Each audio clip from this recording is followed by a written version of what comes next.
Sebel banget gak sih kalau lu udah coba-coba bikin akun, terus di-ban sama TikTok, terus kayak komisi lu nggak bisa cair, atau ya sebel aja gitu kan, maksudnya kayak udah bangun nol lagi gitu kan, mulai lagi dari awal. Gue yakin masih banyak banget orang yang nggak tahu, kenapa sih gue bikin akun kok bisa sampai di-ban?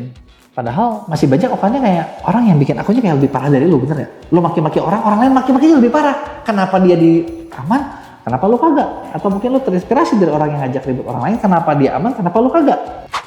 Bener nggak? Nah, ini dia nih yang gue bahas. Sebenarnya apa sih yang bikin akun kita tuh di ban? Atau apa sih yang bikin kayak akun kita tuh pelanggaran? Karena biasanya nih akun-akun ini bisa sering kejadian kalau misalnya kayak ya contoh ada sesuatu yang rame, ada sesuatu yang lagi ribut, terus kita pro kontra satu ini, terus kita bikin status atau dar. Kenapa ini gitu kan? Nah, sebenarnya di sini tuh kalau lu kena ban ataupun lu kena pelanggaran, itu pasti ada satu community guideline TikTok yang dilanggar. Ini bisa jadi beneran memang dilanggar atau AI TikTok salah baca. Ya namanya juga sistem, kadang bener, kadang ya error juga gitu ya. Bukan error sih, ya dia memang belum sepintar itu, namanya juga AI ya. Sebenarnya apa aja nih yang bisa bikin pelanggaran itu kejadian? Nah, di video ini gue mau bahas apa aja yang bisa bikin kejadian dan gimana solusinya biar kalian nggak kena.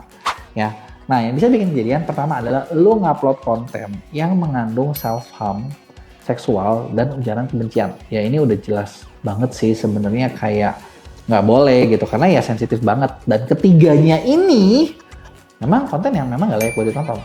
Ya misalnya contoh nih, self-harm kayak lu mukulin diri sendiri lah, atau lu ngapain lah, gini-gini lah gitu kan.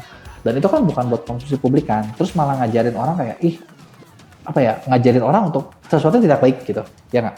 Nah, dan di TikTok itu ya memang kan nggak cuma orang dewasa, banyak bocil juga. Bocil-bocil yang nggak ngerti nanti ngikutin, wah nanti anak orang kenapa-napa, repot juga kan, bener nggak? Nah, jadi upload kontennya seperti itu bener-bener nggak bisa, gitu kan. Nah, self-harm itu apa macam-macam. Sama kebencian juga kayak misalnya gini, gue lagi nggak suka sama orang, kan kita ngomong kayak, lu, apa lu, gitu kan, ribut, itu bisa di-report dan lu bisa kena. Gitu. Bahkan sebenarnya nggak cuma gitu. Gue pernah kena pelanggaran simple gara-gara kontennya itu ceritanya konten lucu-lucuan sih. Terus pakai pistol-pistolan anak kecil. Nah, dianggap senjata guys. Dianggap senjata gitu kan. Namanya juga AI gitu kan. Tapi ya gimana lagi. Berarti memang itu nggak boleh gitu kan. Nah, terus buat konten hoax dan ngancam publik. Nah, ini juga salah satu memang yang lagi marah kan di dunia IT, di dunia maya. Memang hoax itu ya bahaya, karena sifatnya juga memang nggak bener kan, namanya juga hoax gitu kan, bohong, bener nggak? Nah, tapi masalahnya dari sini kan ada orang-orang yang bisa dirugikan gitu. Nah, ini apalagi sampai ngancam publik nih, nah ini juga makanya nggak bisa banget. Terus udah gitu apalagi, spam. Nah, spam itu ya misalnya ya komennya itu mulu gitu kan, jadi ninggalin komen pertama di ribuan akun gitu kan, itu dianggap spam karena lu ngapain sih lu kayak gitu kata si TikTok. Kita komennya itu doang dan itu bisa jadi karena ban. Jadi hati-hati juga nih sama spam.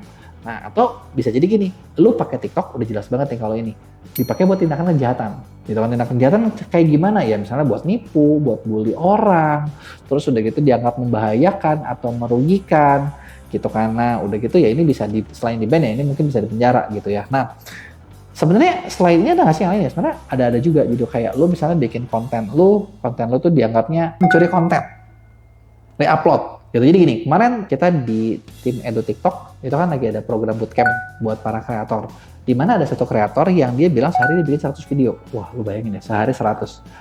Original nggak? Pasti nggak original, jadi udah mirip-mirip aja gitu.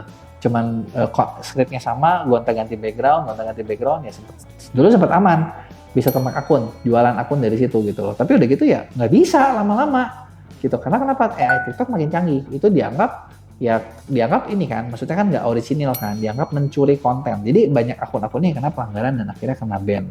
Jadi itu dia nih beberapa. Nah, selain itu masih ada nggak yang lain? Ya, sebenarnya masih ada juga. Gue pengen tahu nih, kalau kalian pernah kena pelanggaran, masalahnya apa? Coba lu tulis di komen, beres nggak? Gitu kan, itu kan pelanggarannya. Sekarang gimana cara solusinya? Solusinya sebenarnya bisa dengan kalian appeal. Nah, appeal itu bisa sendiri, bisa dibantu sama agensi. Bedanya apa? Bedanya gini, kalau lu sendiri, ya ibaratnya banyak kasus sih nggak menang. Karena ya lu gini ya, lu dituduh sama AI. Ketika lu appeal, yang nilai siapa? AI lagi. Udah jelas gua yang ngehukum lu. Kalau lu minta sama gua, lu nggak terima, kalah kan. Nah, ketika lu appeal sama agensi, kita lewat orang dalam, jalur ordal. ordalnya lebih kuat nih. Jadi ketika lu lagi ada masalah, bisa jadi ya kan dari ordal kita yang beresin. Gitu. Jadi itu dia tadi nih caranya buat selamat dari pelanggaran.